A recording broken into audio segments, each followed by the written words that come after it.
Havendo o número regimental, declaro aberta a 8ª reunião deliberativa extraordinária da Comissão de Previdência, Assistência Social, Infância, Adolescência e Família. Informo que essa reunião está sendo transmitida ao vivo pelo canal da Câmara dos Deputados no YouTube. Ata. Em apreciação, as atas da 6ª e 7ª reuniões de audiência pública e deliberativa extraordinária, realizadas, respectivamente, nos dias 25 de março e 7 de abril de 2026. A leitura das atas está dispensada, nos termos do artigo 5º do ato da mesa, número 123 de 2020. Em votação as atas, aqueles que as aprovam permaneçam como se acham. Aprovadas. Informo que a relação do expediente encontra-se publicada na página da comissão na internet.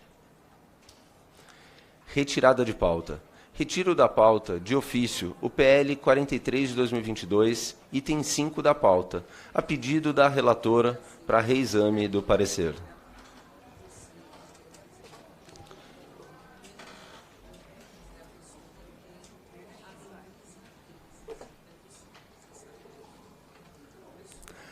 Há sobre a mesa os seguintes requerimentos de inversão de pauta. O primeiro da ordem, autor Silvia Cristina, item 10, PL 4294 de 2024. Segundo da ordem, Castro Neto, item 2, PL 11217 de 2018. Terceiro da ordem, Benedita da Silva, item 8º, PL 3812 de 2023. E quarto da ordem, Laura Carneiro, item 11, PL 1482 de 2025. Em votação, o bloco dos requerimentos de inversão. Os deputados que o aprovam permaneçam como se encontram. Aprovada a inversão da pauta. Com concordância do plenário, iremos inicialmente apreciar os requerimentos da pauta e depois os projetos constantes da inversão.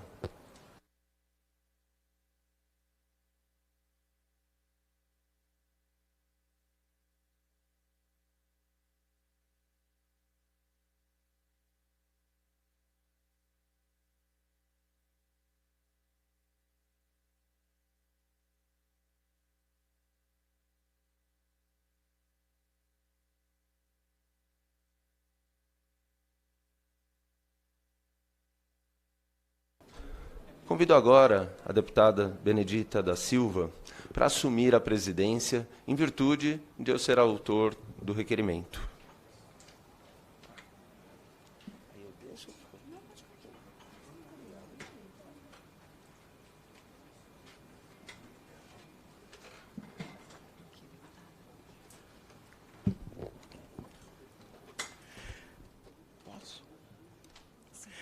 Requerimento 15 de 2026 do senhor Bruno Ganem, que requer a realização de audiência pública na CESPAS,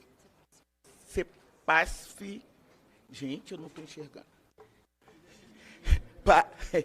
para debater a resolução CMN número 5.272, de 18 de dezembro de 2025, que dispõe sobre as aplicações dos recursos dos regimes próprios de previdência social à luz dos riscos evidenciados pelo caso Banco Master. Com a palavra o autor do requerimento, o deputado Bruno Ganem.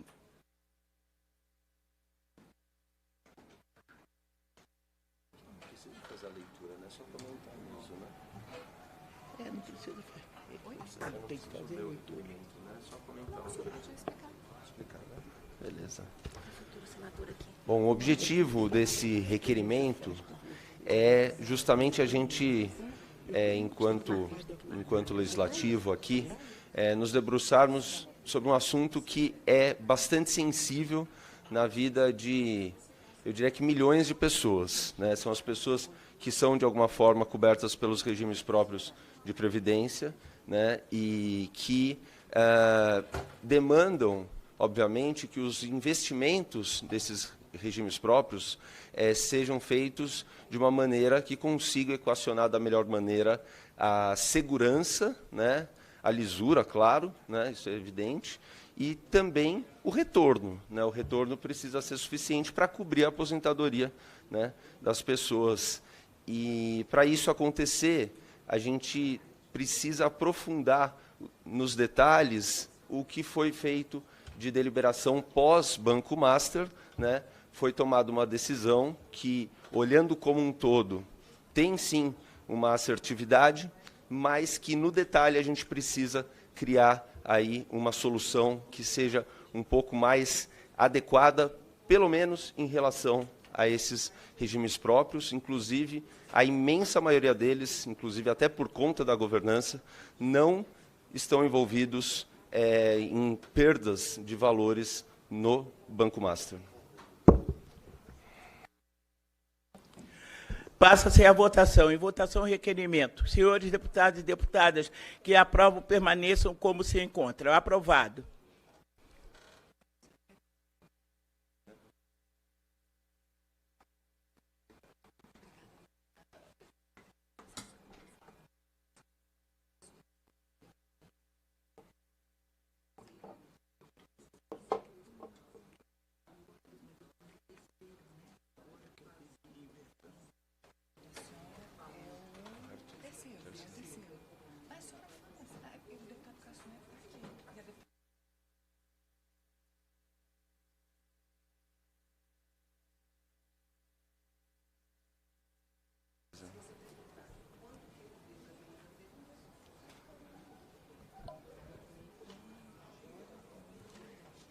Essa folha, vamos ficar com você, né?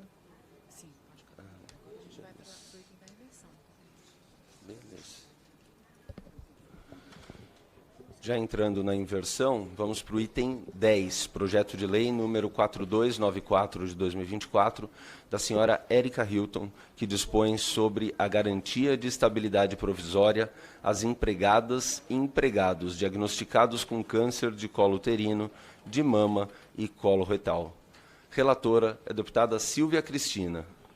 Em 18 de março foi lido o parecer da relatora, deputada Silvia Cristina, pela deputada Lenira Assis.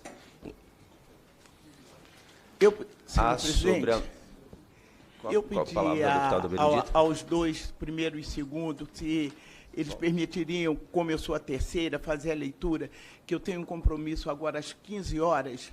Seria possível fazer a leitura do meu relatório? Consenso, se ninguém se opor, eu sou... Beleza, então vamos lá. Eu agradeço aos dois. Muito obrigado. Anunciar a leitura. Da Benedita fazer primeiro. Todo mundo concordou?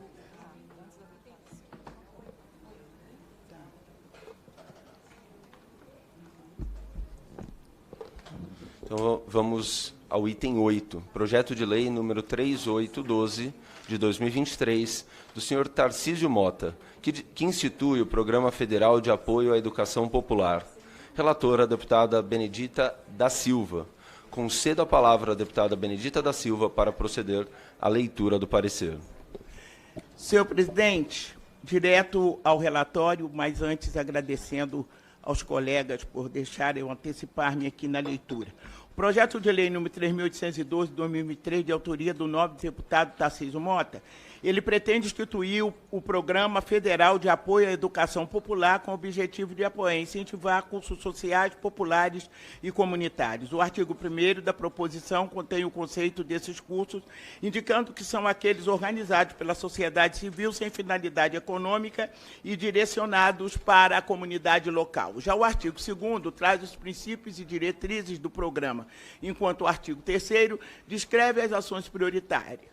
Entre elas, a cessão ou permissão de uso de equipamentos e espaços públicos, a simplificação de procedimentos administrativos para a referida cessão ou permissão e promoção de convênios para a formação dos grupos e entidades que ofereçam curso social, popular ou comunitário.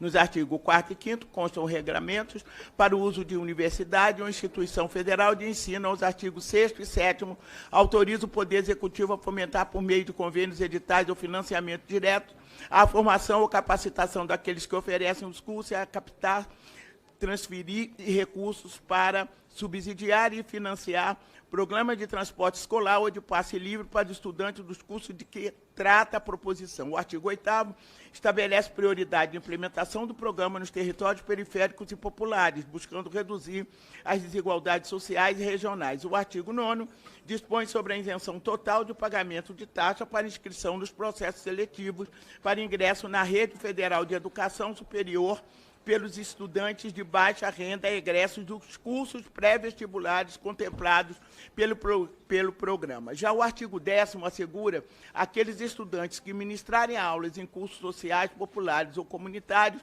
a contagem como horas complementares ou jornada de atividade em estágio para integralização curricular em curso de ensino superior.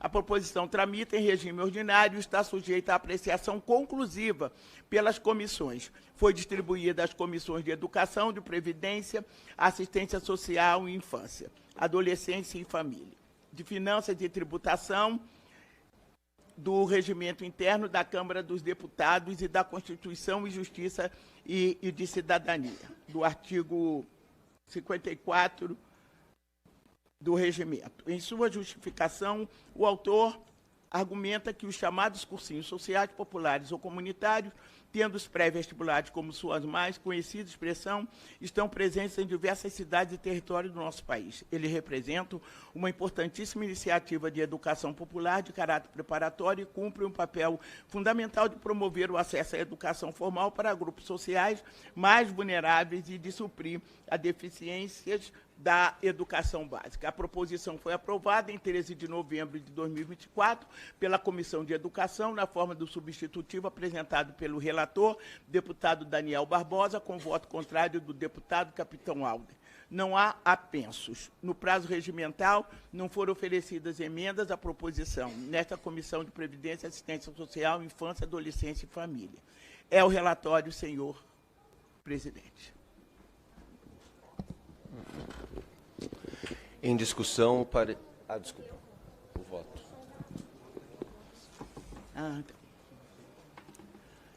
Ai, meu Deus.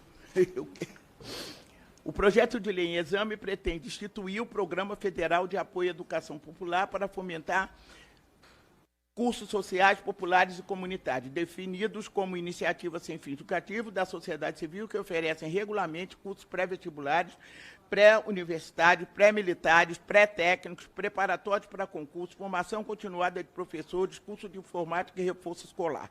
Para fomentar esses cursos, a proposição, entre outras disposições, prevê incentivos a professores e tutores voluntários e uso de equipamentos públicos, consoante dispõe o artigo 8º da proposição, incorporado com aprimoramento ao artigo 1º do substitutivo da Comissão de Educação. O programa deve ser implementado prioritariamente em territórios periféricos e populares, buscando reduzir as desigualdades sociais e regionais. A implementação prioritária do programa em territórios periféricos e populares é proposta essencial para enfrentar a histórica exclusão educacional que atinge famílias de baixa renda. Nesses locais, a oferta pública formal de curso preparatório, formação continuada e reforço escolar é geralmente insuficiente ou inexistente. Ademais, barreiras como custo, deslocamento, falta de informação e horários incompatíveis com jornada de trabalho dificultam o acesso à educação continuada da população de baixa renda. O programa atua diretamente sobre esses entraves ao possibilitar a realização de cursos próximos às residências com o uso de infraestrutura pública existente e sem cobrança, reduzindo custos diretos e indiretos para os beneficiários. Por serem organizados pela sociedade civil e voltados à comunidade local, esses cursos se adaptam às realidades culturais e socioeconômicas dos participantes, aumentando a relevância e a adesão. Somos, portanto, integralmente favoráveis à proposição, tendo em vista que os cursos sociais populares e comunitários promovem inclusão social ao reduzir barreiras financeiras e geográficas. Também contribui para a formação cidadã, a construção de redes de solidariedade, ao envolver voluntariado, troca de saberes e participação local. Diante do exposto, votamos pela aprovação do projeto de lei número 3.812, 2023, na forma do substitutivo adotado pela Comissão de Educação. É o voto, senhor presidente. Em discussão, o parecer da relatora. Com a palavra, deputada Ana Paula Lima.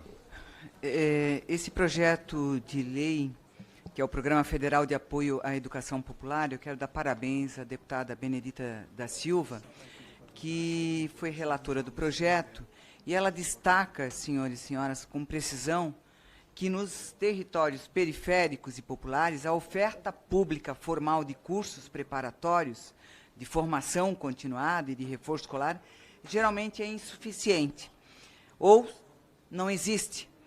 E é exatamente aí que o programa se encontra, o lugar dele, chegando onde o Estado ainda não chegou, valorizando quem já teve essa iniciativa que a gente percebe em vários locais do nosso país. E esses cursinhos sociais, bem como mencionou a relatora Benedita, eles cumprem um papel fundamental, que é de promover o acesso à educação formal, principalmente para esses grupos mais vulneráveis, a fim, inclusive, de suprir a deficiência da educação básica. Então, peço aos senhores deputados e deputadas que possam aprovar o parecer da deputada Benedita como um reconhecimento do trabalho que ela realizou e que este Programa Federal de Apoio à Educação Popular chegue o mais rápido possível, principalmente nas periferias e nas mãos de cada jovem hoje que necessita fazer essa reestruturação através de um cursinho comunitário e, com certeza, sonhando em entrar numa universidade. Então, parabéns à deputada relatora Benedita da Silva. Não havendo quem queira discutir, declaro encerrada a discussão. Passa-se a votação do parecer da relatora. Em votação o parecer. Os senhores deputados e deputadas que o aprovam permaneçam como se encontram. Aprovado o parecer. Muito obrigada, senhor presidente e senhoras Parabéns. e senhores deputados. Agora vamos ao item 10 do projeto de lei número 4294 de 2024, da senhora Érica Hilton, que dispõe sobre a garantia de estabilidade provisória às empregadas e empregados diagnosticados com câncer de colo uterino, de mama e colo retal. Relatora, deputada Silvia Cristina. Obrigada, presidente. Como o relatório já foi lido, Só que um me segundinho. permita, então... Vamos seguir na discussão do parecer da relatora. Agora passo novamente a palavra. Obrigada. Pensa numa menina acelerada, né? Presidente, parabéns pela condução. Como o relatório já foi lido, né, em comum acordo com o deputado Silvio Antônio, que quis dar a sua contribuição também a esse projeto da deputada, nós fizemos aí um substitutivo, acrescentamos o parágrafo, uma complementação de voto, na verdade, né, parágrafo 3º, e eu faço a leitura agora. Facultado a empregada ou empregado, após cessação do benefício... A senhora vai ter que voltar e ler o artigo todo. Peraí. Aqui. Aí só acrescenta-se. Ok.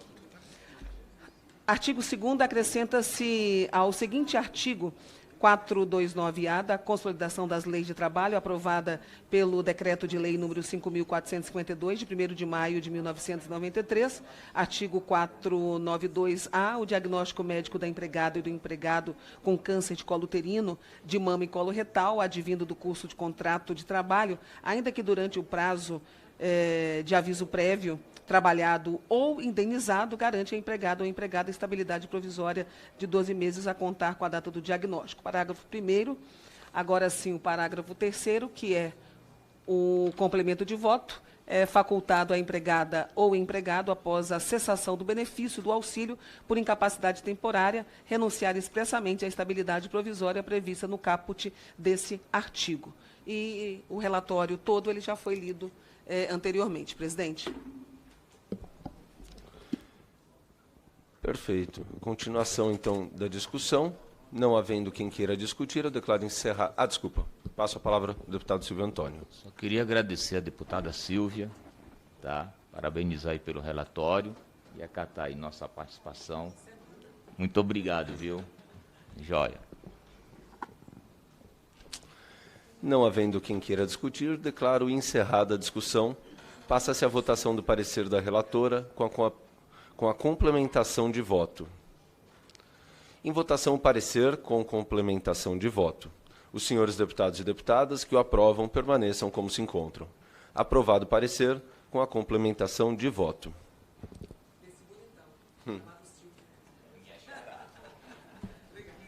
Obrigado.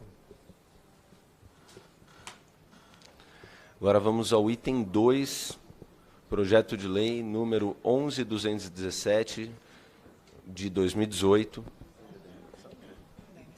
ainda na inversão, do senhor Domingos Neto, que dispõe sobre o reconhecimento dos pacientes que apresentam fissura palatina ou lábio-palatina não reabilitados como pessoas com deficiência.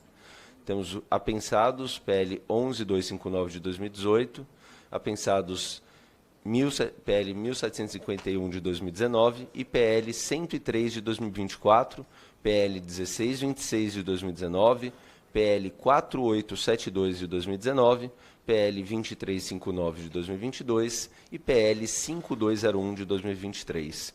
Relator, deputado Castro Neto. Eu concedo a palavra ao relator do projeto, deputado Castro Neto, para proferir o seu parecer. Obrigado, presidente. Peço permissão para ir direto ao voto do relator. A proposição principal pretende assegurar que as pessoas que apresentam fissura palatina ou lábio-palatina não reabilitadas sejam reconhecidos como pessoas com deficiência, assim como os projetos de lei número 1626 de 2019, o de número 5201 de 2023 apensados, o projeto de lei número 2359 de 2022 também trata de assegurar esse reconhecimento a pessoas com fissura palatina e inclui outras anomalias cranofaciais como deficiência. Já os projetos de lei número 11.259 de 2018, 1751 de 2019 e número 103 de 2024 estendem o reconhecimento de pessoa com deficiência àqueles que enfrentam doença renal crônica. Em apenso, tem-se ainda o projeto de lei número 4872 de 2019, que altera a lei número 10048 de 2000, para assegurar o direito de prioridade de atendimento às pessoas com neurofibromatose grave e às pessoas com fissura lábio-palatina que não tenham sido reabilitadas. Considerando que as matérias relativas à proteção da pessoa com deficiência são de competência da Comissão de Defesa dos Direitos da Pessoa com Deficiência, que nos sucederá na análise da matéria, o nosso voto foi elaborado levando em consideração a proteção que as proposições em tela oferecem para as crianças, adolescentes e suas respectivas famílias o direito ao benefício de prestação continuada da assistência social para as pessoas com deficiência. Assim como o conceito de reabilitação profissional, matérias essas que são de competência desta comissão. Consoante descrito na proposição principal, o tratamento para a reabilitação da pessoa com fissura lábio-palatina é bastante longo, com tratamento entre 16 a 20 anos para se completar. A criança deve passar por uma intervenção inicial cirúrgica logo nos primeiros 3 meses de vida, além de várias outras intervenções durante todo o seu crescimento. A fissura lábio-palatina, além da questão estética, ela dificulta a alimentação, prejudica a arcada dentária, o crescimento facial, o desenvolvimento da fala, a respiração, a audição, entre outros aspectos. Certamente, com todas as dificuldades enfrentadas até consiga uma reabilitação completa, que ocorre depois de muitas intervenções. É justo que seja assegurada uma proteção ampla para essas crianças. Entendemos que o reconhecimento como pessoa com deficiência, quando ainda não finalizada a reabilitação, é uma proposta que se impõe para que possam exercer seus direitos em igualdade de condição com as demais pessoas. Também entendemos que as crianças e adolescentes que enfrentam doenças renais crônicas e precisam passar diariamente pelo processo de diálise até que sejam reabilitadas, o que, em geral, ocorre por meio de transplante de rim. Possui muitas limitações, de modo a justificar que lhes sejam reconhecidos os mesmos direitos das pessoas com deficiência. As famílias enfrentam uma série de custos extras para promover o tratamento da criança e do adolescente com fissuras labiopalatinas e também com a doença renal crônica, a gratuidade de transporte público e a garantia de vagas de carros reservadas para pessoas com deficiência, certamente são previsões que facilitam o direito à mobilidade destas crianças e adolescentes que estão na luta para realizar o tratamento médico necessário. Ao serem consideradas pessoas com deficiências, essas crianças e adolescentes terão um apoio adequado para garantir a sua participação plena no processo educacional. As escolas não poderão negar a matrícula, não poderão fazer cobranças adicionais e deverão adaptar o conteúdo aplicado de acordo com a necessidade específica dessas crianças. Oferecer a essas crianças e adolescentes momentos alegres de descontração é essencial para que possam crescer com memórias boas e sem se apegar ao sofrimento, que é o tratamento de saúde que enfrentam. A garantia da meia entrada para os acompanhantes das pessoas com deficiência em teatros, cinemas, auditórios, estádios, ginásios poliesportivos facilitem muito o acesso dessas crianças e jovens a momentos de lazer. Sob a ótica previdenciária e não sob a ótica da saúde, a reabilitação é um serviço ofertado tanto para o segurado quanto para os seus dependentes e consiste, nos termos do artigo 89 da Lei nº 8213, de 24 de julho de 1991, um serviço para proporcionar ao beneficiário impactado, parcial ou totalmente para o trabalho, as pessoas com deficiências, os meios para a reeducação e de adaptação ou readaptação profissional e social indicados para participar do mercado de trabalho e do contexto em que vive. Trata-se de reabilitação profissional. Caso as pessoas com condições previstas nas proposições em exame alcancem a reabilitação, seja por meio do serviço previdenciário ou pelos tratamentos de saúde oferecidos, não mais precisarão da equiparação de direitos com as pessoas com deficiência. Importante ressaltar, ainda que o reconhecimento como pessoa com deficiência poderá assegurar o acesso a um importante benefício de assistência social, o benefício de prestação continuada, o BPC, para aquele que comprovar não possuir renda para o seu sustento ou tê-lo provido pela família. Ademais, além de comprovar a insuficiência de renda para acesso ao BPC, é imprescindível a previsão de que a pessoa com deficiência passe pela avaliação individualizada, denominada avaliação biopsicossocial, e que reste constatado impedimento de longo prazo, consoante o substitutivo adotado pela Comissão de Saúde. Entendemos que as proposições em tela oportunizam o acesso ao BPC para as pessoas com doença renal crônica, que precisam deixar de trabalhar para realizar o tratamento de doença, quando sua família não possa mais prover o seu sustento.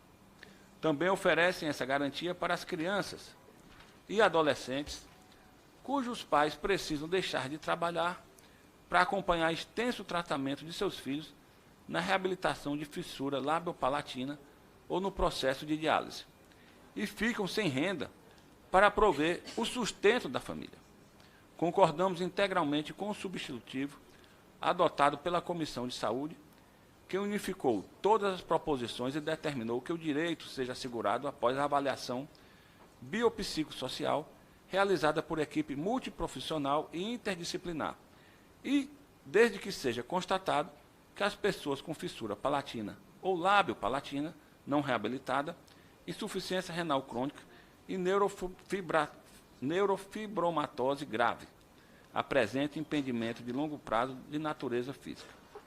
Diante do exposto, somos pela aprovação do projeto de lei número 11.217, de 2018, número 11.259, de 2018, 1626, de 2019, 1751, de 2019, 4872, de 2019, 2359, de 2022, 5201, de 2023 e o número 103, de 2024, na forma do substitutivo adotado pela Comissão de Saúde. Presidente, gostaria de parabenizar aqui todos os autores do projeto que foram pensados, em especial o amigo deputado Domingos Neto, do Ceará, por um projeto tão atual e necessário para as famílias brasileiras.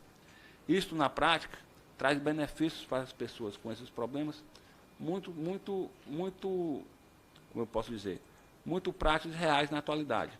Nas escolas públicas, eles garantem atendimento educacional especializado, acompanhamento de fonoaudiólogo, adaptação pedagógica, ou seja, melhor aprendizagem e a redução de exclusão.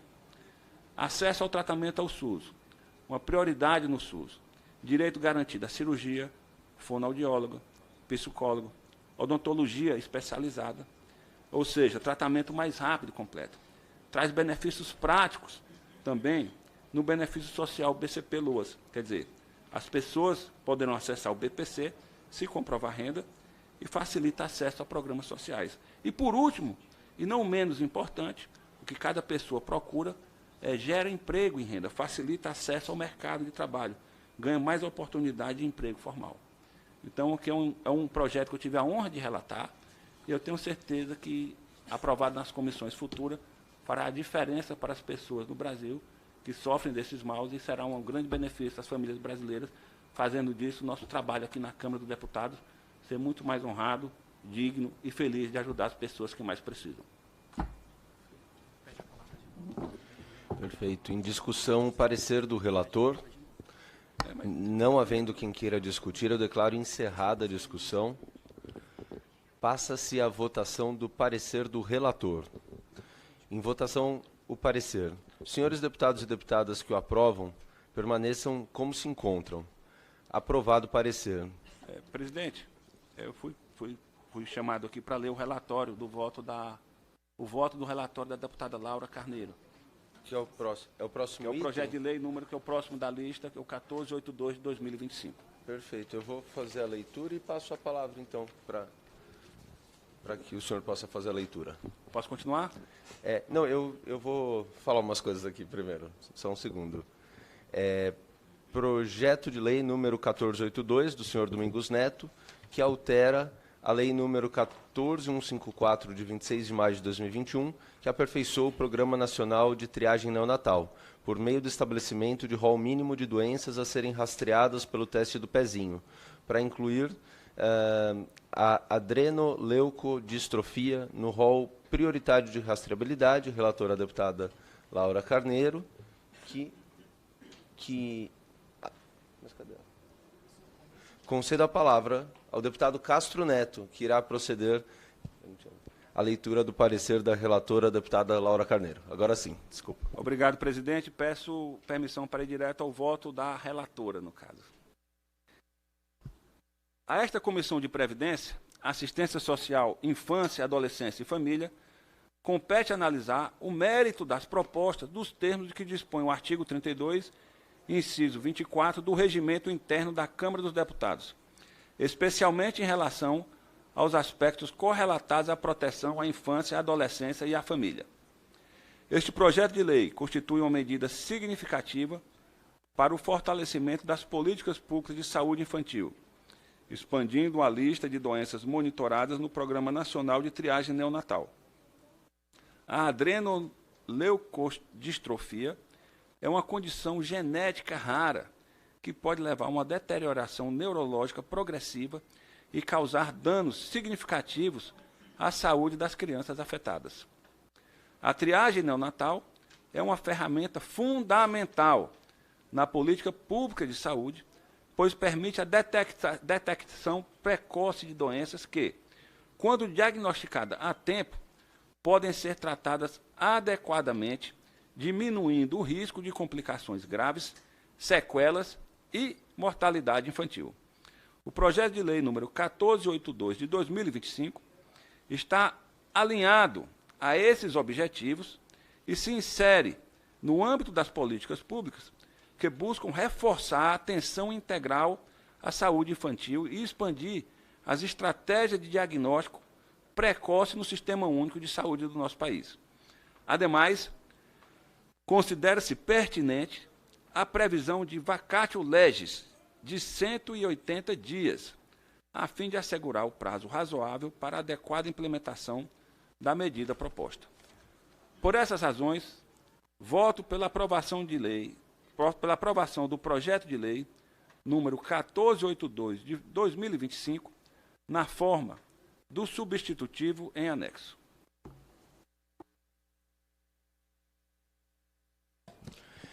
Em discussão, o parecer da relatora. Não havendo quem queira discutir, declaro encerrada a discussão. Passa-se a votação do parecer da relatora.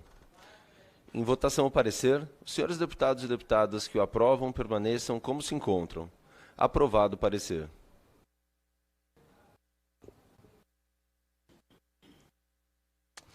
Agora, item 3, projeto de lei número 4306 de 2019, do senhor Vitor e outros, que altera dispositivo da lei número 12852, de 5 de agosto de 2013, que institui o Estatuto da Juventude para dispor sobre a Central do Jovem Trabalhador Inovador. Relatora é a deputada Rogéria Santos. Concedo a palavra à deputada Daniela do Vaguinho para proferir o parecer da relatora, a deputada Rogéria Santos. Boa tarde, presidente. Boa tarde, nobres colegas. Peço autorização para ir direto ao voto.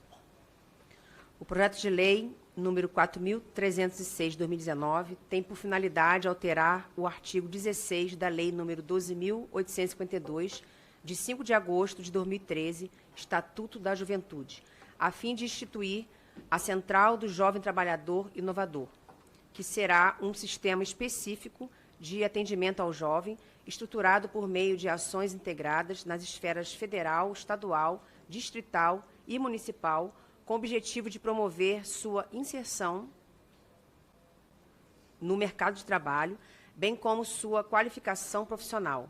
Para tanto, o jovem poderá ser incluído em programas e cursos oferecidos por órgãos e instituições públicas e privadas, inclusive na modalidade de ensino à distância. Adicionalmente, a proposta estabelece que a operacionalização da CJTI será viabilizada por meio de banco de dados compartilhado entre os entes federativos, permitindo a articulação e a integração das informações dos jovens cadastrados no sistema. Registre-se, desde logo, o mérito da presente proposição, que tem o objetivo de oferecer oportunidades de qualificação e de trabalho aos jovens que, segundo estudos recentes, constituem a parcela da população economicamente ativa mais afetada pelo desemprego. Uma pesquisa desenvolvida pelo Instituto Brasileiro de Economia, FGV, com base em dados colhidos da Pesquisa Nacional por Amostra de Domicílios Contínua do Instituto Brasileiro de Geografia e Estatística, revelou que, no último trimestre de 2024, a taxa de desemprego entre jovens brasileiros de 18 a 29 anos foi de 10,1%, mais que o dobro da registrada entre pessoas de 30 a 59 anos, que foi de 4,5%. Apesar de o desemprego no país ter atingido o menor nível desde 2012, 6,2%, os jovens ainda enfrentam enormes dificuldades para ingressar no mercado de trabalho. O mesmo estudo mostrou que as ocupações que mais concentram trabalhadores jovens no Brasil são consideradas de pouca qualificação e baixos salários. Ao final de 2024, os trabalhadores brasileiros ganhavam, em média, R$ 3.315 por mês. Entre os jovens, a média era de apenas R$ 2.297. Os pesquisadores apontam que, entre os fatores que explicam tal realidade, estão a falta de experiência profissional, a baixa qualificação técnica e a dificuldade de adaptação dos jovens às exigências do mercado de trabalho. A pesquisa também evidencia a vulnerabilidade dessa faixa etária da população, reforçando a urgência de ampliar mecanismos de qualificação profissional e de inserção ou reinserção dos jovens no mercado de trabalho formal. É justamente nesse contexto que se insere o projeto de lei número 4.306/2019, que pretende instituir um sistema voltado especificamente ao atendimento da população jovem, alinhando-se às recomendações dos especialistas, no sentido de que a melhora do atual cenário passa por investimentos em educação e capacitação profissional. Também consideramos meritórias as alterações promovidas pelo substitutivo adotado pela Comissão de Trabalho, que, aperfeiçoando o texto do projeto original, ressalva a aplicabilidade do Estatuto da Criança e do Adolescente, o ECA, instituído pela Lei número 8.069, de 13 de julho de 1990, aos adolescentes com idade entre 15 e 18 anos, tal como consta na redação vigente do artigo 16 da Lei número 12.852, de 2013, sem prejuízo da inclusão dos jovens. Nessa faixa etária, no atendimento da Central do Jovem Trabalhador Inovador, a qual passa a ser prevista no artigo 15A da referida lei. O substitutivo adotado pela Comissão de Trabalho prevê ainda a criação de um cadastro específico destinado a jovens com formação ou interesse nas áreas de informática e ciência da computação. Tal medida justifica-se diante da crescente demanda por profissionais qualificados nesses setores, de modo que a instituição do referido cadastro poderá fomentar a capacitação desses jovens e ampliar suas oportunidades de inserção no mercado de trabalho, especialmente em um segmento dinâmico e em constante expansão. O substitutivo estabelece a integração das informações relativas a jovens aprendizes mantidas pelos entes federativos ao banco de dados do CJTI, promovendo a unificação e a eficiência na gestão dessas informações. Por fim, também propõe a inclusão de dispositivo que assegure atenção especial aos jovens com deficiência, por meio da reserva de 20% das vagas destinadas à qualificação profissional, bem como da prioridade do preenchimento de postos de trabalho. A garganta aqui não está muito boa, não. Trata-se de medida de fundamental relevância para a promoção da inclusão social e da proteção de parcela historicamente vulnerável da população, a qual apresenta, inclusive, os maiores índices de desemprego.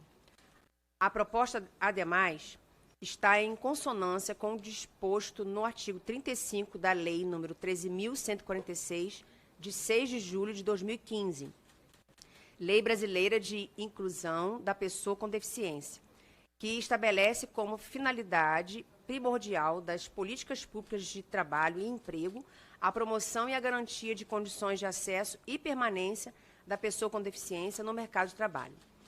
A reserva de vagas e a prioridade no preenchimento de postos de trabalho, por isso, poderão atuar como mecanismos concretos para combater a discriminação, muitas vezes velada, no acesso a oportunidades profissionais, assegurando a efetividade das normas previstas da Lei Brasileira de Inclusão, assim como contribuirá para a redução da dependência desses jovens de políticas assistenciais, promovendo a sua autonomia financeira. Pelas razões expostas, a proposição analisada se mostra conveniente e oportuna, pois proporciona aos jovens acesso à qualificação profissional e ao mercado de trabalho, podendo contribuir efetivamente para a redução dos índices de desemprego dessa parcela da população. Por esse motivo, votamos pela aprovação do projeto de lei número 4.306 de 2019, na forma do substitutivo adotado pela Comissão de Trabalho. Deputada Rogéria Santos, que é relatora, eu estou aqui em nome dela. Perfeito. Antes de dar prosseguimento aqui à discussão, quero registrar aqui, né, e dar boas-vindas à deputada Leandre, do PSD do Paraná, que passou a integrar o colegiado aqui dessa comissão. Em discussão, parecer da relatora.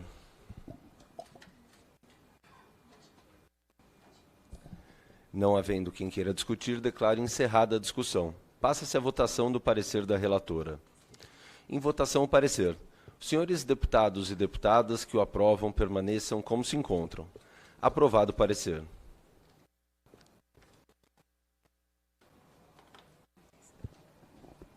Presidente, me permite? Claro.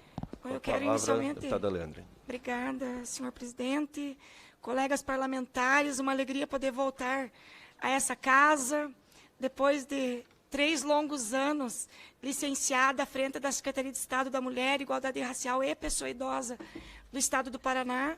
E hoje a gente poder estar aqui novamente lutando pelas causas que sempre defendemos, que foi cuidar da nossa gente, cuidar das pessoas.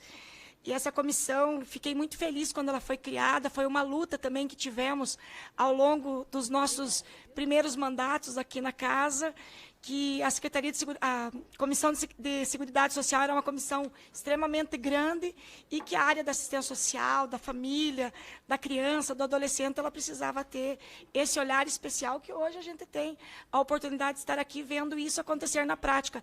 Assim, quando no passado, lá em 2015, eu defendia que criássemos uma comissão permanente para discutir o envelhecimento populacional, a garantia e a defesa dos direitos das pessoas idosas, que hoje também é uma comissão permanente que é idoso, e o envelhecimento bateu na porta de todo mundo e a realidade mudou.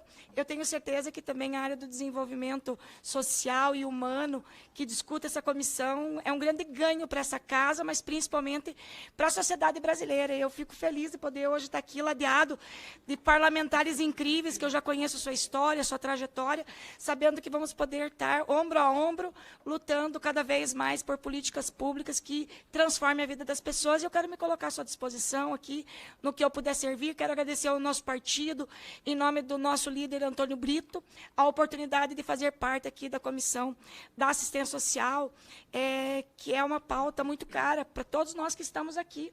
E dizer que contem comigo, agora a gente vem de uma experiência prática, colocando as leis em forma de execução, tirando as leis do papel que tanto defendemos no nosso Estado, e tenho certeza que a experiência que a gente viveu lá e as políticas que implantamos lá, hoje pode servir assim, de exemplo e referência também para o nosso país. Muito obrigada. Presidente, posso? Claro, com a palavra a deputada Daniela do Vaguinho. Eu quero falar para todos vocês da minha alegria de rever essa grande amiga, essa grande deputada, uma deputada muito comprometida, muito combativa, que eu tive a oportunidade de conhecer em 2019, meu primeiro mandato, onde nós fizemos parte da Frente Parlamentar da Primeira Infância, com ela era presidente dessa frente. Tivemos ótimos momentos juntos, falando dessa pauta tão importante que é da primeira infância. E eu fico muito feliz, deputada Leandro, de te ver aqui nessa comissão. Comissão essa que eu faço parte desde 2019. E é uma comissão que tem um carinho muito grande, é uma comissão muito diversa, onde fala de previdência, de assistência, da criança, adolescente, da família. E eu tenho certeza que com a chegada da Leandre, a gente vai assim, avançar e avançar muito, porque ela tem uma mega experiência e é uma pessoa incrível. Eu sou suspeita porque eu tenho uma admiração muito, muito grande pela pessoa da Leandre. Estou muito feliz de você aqui, de verdade. Bem-vinda. Bom, item 4, projeto de lei número 4156 de 2021, do senhor Francisco Júnior, que altera o artigo 12 da lei número 11.947, de 16 de junho de 2009, para instituir a obrigatoriedade da oferta diária de lanche para estudantes matriculados nas escolas da rede pública de ensino. Apensados o PL 4265 de 2021, PL 2575 de 2023 e PL 2344 de 2022, também o PL 345 de 2026. A relatora é a deputada Clarissa Tércio. E eu concedo a palavra à deputada Clarissa Tércio para proceder à leitura do seu parecer. Obrigada, querido presidente, deputado Bruno. Boa tarde a todos os presentes aqui nessa tão honrada comissão, qual eu tenho muita alegria, muito orgulho de participar, e agora na relatoria desse tão importante projeto para o nosso Brasil. Desde já quero parabenizar os autores, que são do meu estado de Pernambuco, dois dos autores desse projeto, que é o meu líder, deputado Eduardo da Fonte, juntamente com seu filho, que também é deputado federal, o deputado Lula da Fonte, pelo olhar sensível e pelo brilhante projeto, que com toda certeza vai ser hoje aprovado aqui nesta comissão. O projeto, ele trata da obrigatoriedade do lanche, no caso a merenda, né, ser disponibilizada 2 vezes ao dia na rede pública de ensino. E eu peço permissão, presidente, para ir aqui direto ao voto. O projeto de lei 4.156 de 2021 pretende alterar a lei número 11.947 de 16 de junho de 2009, que dispõe sobre o atendimento da alimentação escolar e do programa Dinheiro Direto na Escola aos alunos da educação básica, com o objetivo de garantir o fornecimento diário de lanche por parte do poder público aos estudantes matriculados nas escolas da rede pública de ensino no período que antecede o início das aulas. Foram apensados 4 projetos ao principal: o projeto 4.265 de 2021, 2.575 de 2023, o 2.344 de 2022 e o 345 de 2026. O projeto de lei de número 4.265 de 2021 e o 2.575 de 2023 dispõe que deve ser ofertada alimentação 2 vezes ao dia aos alunos da educação básica e pública, devendo a primeira merenda ser servida quando o aluno chega à escola, antes das aulas, e a segunda merenda durante o período do recreio. Para custear essas refeições, o primeiro projeto propõe aumento de 15% para 20% da contribuição social sobre o lucro de algumas pessoas jurídicas, como de seguros privados e de capitalização e outras referidas na Lei Complementar número 105, de 10 de janeiro de 2001, e de 20% para 25% no caso de bancos de qualquer espécie referidos no inciso do 1º do artigo da Lei Complementar número 105, de 10 de janeiro de 2001.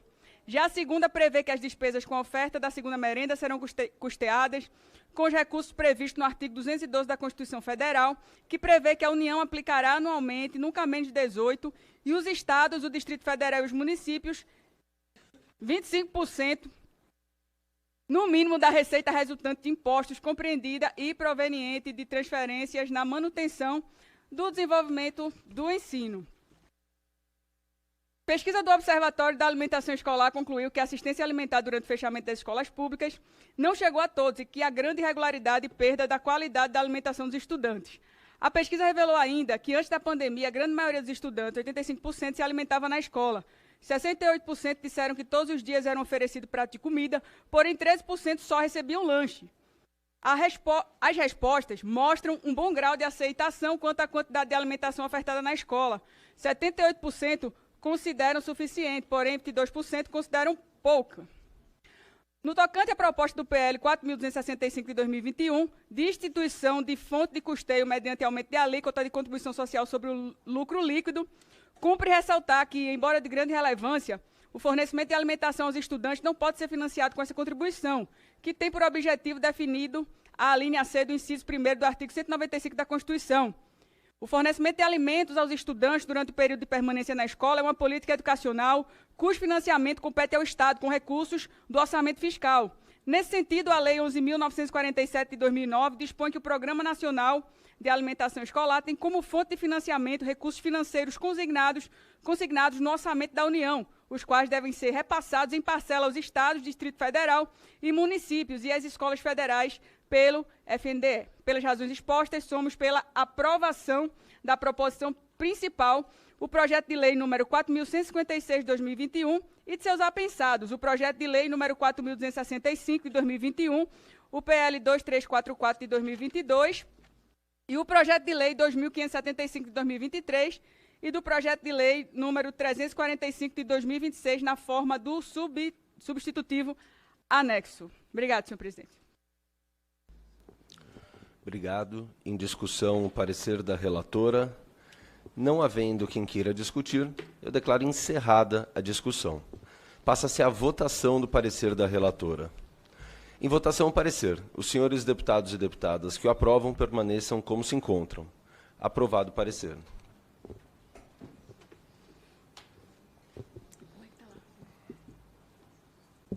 Próximo item, item 6, é o projeto de lei número 2549 de 2022, do senhor Célio Silveira, que altera o decreto de lei número 5452, de 1º de maio de 1943, que aprova a consolidação das leis do trabalho para dispor sobre os direitos do empregado com um filho menor, enteado menor ou menor sob sua responsabilidade legal, diagnosticado com câncer. E altera a Lei número 8.213, de 24 de julho de 1991, que dispõe sobre os planos de benefícios da Previdência Social e da outras providências, para disciplinar o auxílio-doença ao segurado com filho menor, enteado menor ou menor sob sua responsabilidade legal, diagnosticado com câncer. Relatora, deputada Daniela do Vaguinho. Concedo a palavra à deputada Daniela do Vaguinho. Daniela, um segundo. Presidente, só queria agradecer aos colegas pela aprovação do projeto e pedir a sua permissão para me retirar, porque eu vou relatar um projeto aqui na outra comissão. Então, agradecer à mesa também, que nos informou sobre a relatoria do projeto, que eu queria muito relatar e trazer essa grande vitória para o Brasil, mas agora eu vou me retirar para voltar para outra comissão e desde já agradeço, presidente. Com a palavra, a deputada Daniela do Vaguinho. Presidente, peço autorização para ir direto ao voto. O projeto de lei número 2549, de 2022, de autoria do deputado Célio Silveira, pretende alterar a consolidação das leis do trabalho, CLT, e a lei número 8.213, de 1991, dos planos de benefícios da Previdência Social para dispor sobre os direitos do empregado com filho menor, enteado menor ou menor sob sua responsabilidade legal, diagnosticado com câncer. O autor da proposição justifica sua iniciativa a partir da complexidade vivida por pais ou responsáveis de crianças ou adolescentes com câncer. Nesse contexto, reconhece os desafios de conciliar trabalho com os cuidados necessários para a criança ou adolescente doente e defende a proposta de oferecer flexibilidade na jornada de trabalho e direito a auxílio parental, considerando as demandas de tempo e dedicação que os tratamentos de câncer requerem. A proposta do projeto de lei número 2549 de 2022 almeja a humanização das relações trabalhistas em uma das situações mais desafiadoras para um pai e uma mãe, o diagnóstico de câncer em uma criança. Ao flexibilizar a jornada de trabalho e garantir o direito ao auxílio-doença, benefício atualmente denominado de auxílio por incapacidade temporária para pais ou responsáveis legais, o projeto reconhece a necessidade de um suporte integral durante o tratamento do câncer, que é frequentemente longo e exaustivo. A legislação vigente não oferece um amparo adequado para essas famílias, deixando-as em uma posição vulnerável, levando muitas vezes a escolher entre o trabalho e a saúde de seus filhos. Ademais, o direito a acompanhar parentes por razões de saúde, em prejuízo de suas remunerações por determinados períodos, é garantido aos servidores públicos em geral, mas não para os empregados com vínculo trabalhista regido pela CLT. A proposta vai além do apoio emocional e psicológico, entrando no campo prático ao possibilitar que os pais ou responsáveis estejam presentes nos momentos em que as suas crianças mais precisam, sem o medo de represálias profissionais ou perda de rendimento. Isso, sem dúvida, contribuirá para a recuperação dos jovens pacientes, visto que o suporte familiar é um componente crucial no tratamento do câncer. Pelo exposto, apoiamos o mérito da proposta, mas consideramos necessário realizar algumas alterações por meio de substitutivo, para deixar claro que o direito se aplica durante o tratamento, nas fases que demandem um cuidado contínuo. Na redação original, poderia haver a interpretação de que a licença se estenderia desde quando a criança tivesse o diagnóstico, o que poderia durar anos, abrangendo períodos de doença sob controle assintomático. Quanto às duas emendas aprovadas na Comissão de Trabalho, com o intuito de reduzir de 15 para 10 dias o período autorizado ao empregado de não comparecer ao serviço sem prejuízo do salário e, consequentemente, pagamento do auxílio por incapacidade temporária após esses 10 dias. Entendemos que deve ser mantido o prazo de 15 dias, previsto no projeto de lei em exame, devido à necessidade de uniformidade com os prazos atuais do auxílio previdenciário. A Comissão de Trabalho justificou suas emendas argumentando que seria um ônus excessivo para os empregadores. Respeitamos essa opinião, mas acreditamos que, na verdade, esse ônus seria compartilhado entre vários empregadores, ao passo que a Previdência Social assumiria o custo total do auxílio para quem precisa se afastar a partir do 11º dia, no caso de segurados com filhos ou dependentes menores em tratamento de câncer. Ademais, nota-se que a atual sistemática desse benefício em todos os outros casos de afastamento de segurado empregado já prevê que a Previdência Social seja responsável pelo pagamento a partir do 16º dia, ficando o empregador responsável pelo salário dos 15 primeiros dias de afastamento. Portanto, a regra proposta no projeto de lei para os casos de tratamento de câncer alinha-se com o que já existe para outras situações de afastamento. A criação de prazos diferenciados para concessão do auxílio por incapacidade temporária, baseados em diferentes tipos de doenças ou condições de saúde na família, não se mostra adequada e pode resultar em um cenário no qual a gestão dos afastamentos se torne confusa, criando dificuldades na fiscalização e na administração dos benefícios. A manutenção do prazo único evita a criação de complexidades desnecessárias, tanto para a Previdência Social quanto para os empregadores. Ademais, a lei previdenciária considera como dependente, entre outros, para efeitos de concessão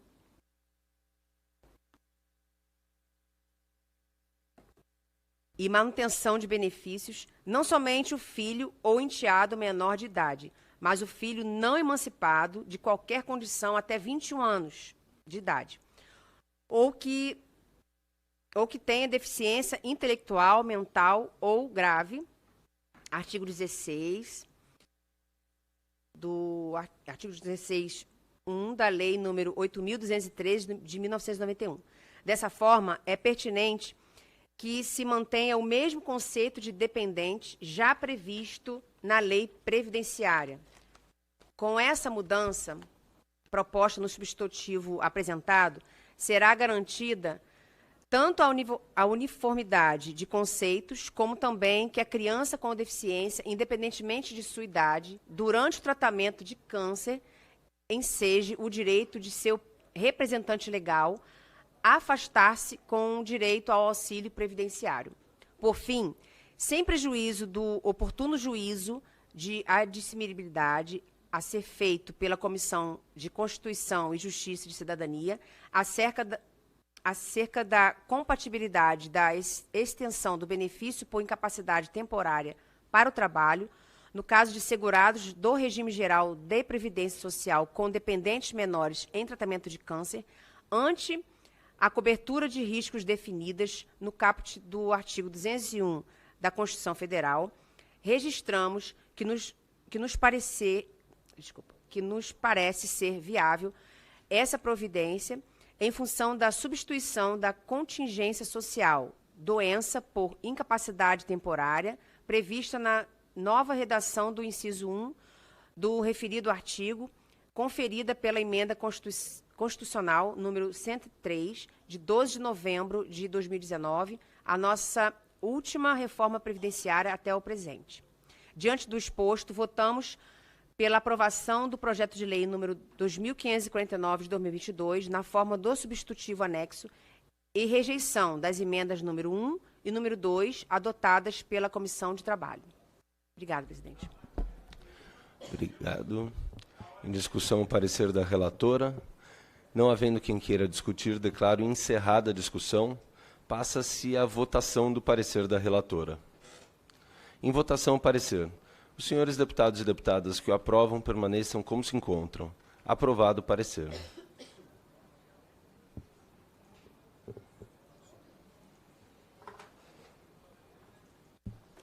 Item 7. Projeto de lei número 2186 de 2023, do senhor Juninho do Pneu, que dispõe sobre a prorrogação dos benefícios dos programas de fidelidade para gestantes. Relatora, a deputada Rogéria Santos. Eu concedo a palavra ao deputado Silvio Antônio para proceder à leitura do parecer da relatora, a deputada Rogéria Santos. Obrigado, presidente. Peço permissão para ir direto ao voto da relatora. Compete a esta Comissão de Previdência, Assistência Social, Infância, Adolescência e Família, nos termos do artigo 32, caput, respectivo inciso 29, a linha I, no regimento interno desta Câmara dos Deputados, pronunciar sobre o mérito de matérias legislativas relativas à família, do nascituro, à criança e ao adolescente. Como o projeto de lei em análise propõe alterações legislativas que afetam diretamente questões familiares, esta comissão possui competência regimental para analisar e emitir parecer sobre o mérito da proposição.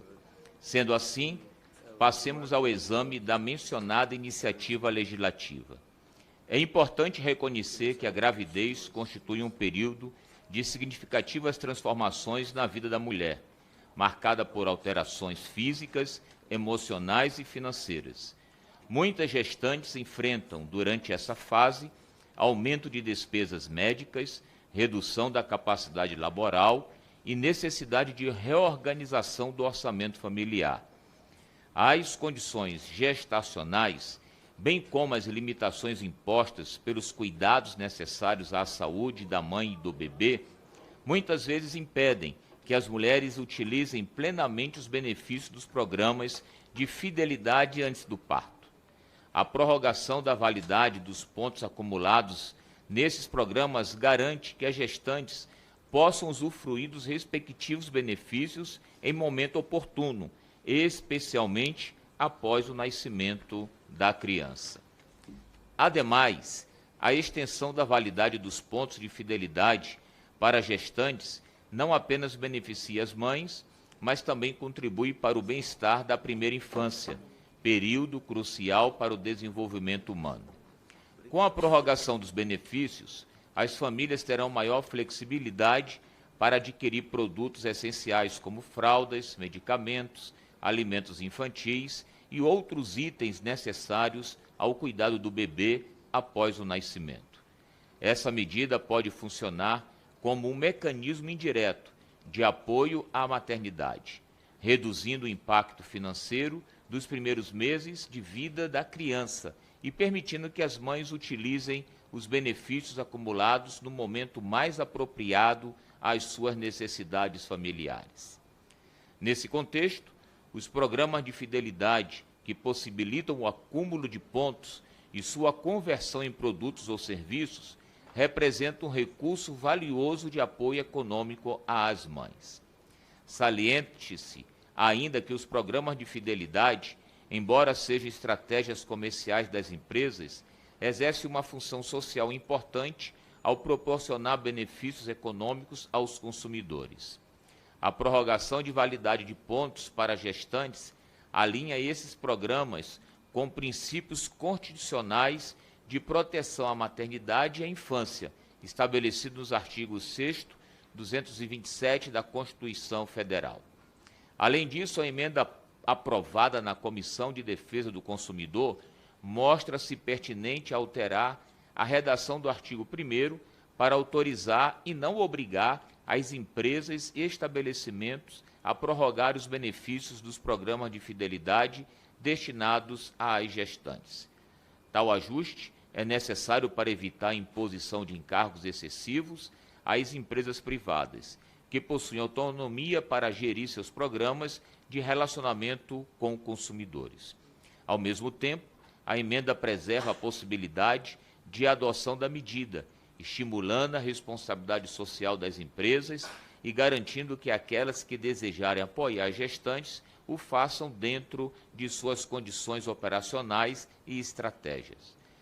Dessa forma, a proposta concilia a proteção à maternidade com a liberdade empresarial, sendo equilibrada e merecedora de aprovação.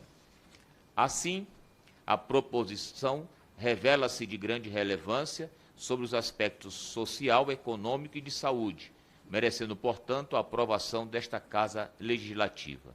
Face ao exposto, votamos no mérito pela aprovação do projeto de lei número 2186 de 2023 e da emenda aprovada pela Comissão de Defesa do Consumidor. Deputada Rogéria Santos, relatora. Em discussão, parecer da relatora. Não havendo quem queira discutir, eu declaro encerrada a discussão. Passa-se a votação do parecer da relatora.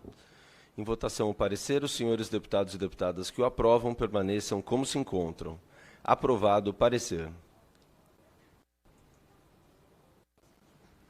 Já vamos para o encerramento. Antes, queria só fazer um comentário, né? Está na pauta para ser deliberado no plenário hoje, um projeto que é de grande interesse, né, nessa comissão, né? Então, gostaria até de sugerir aos... É uma PEC.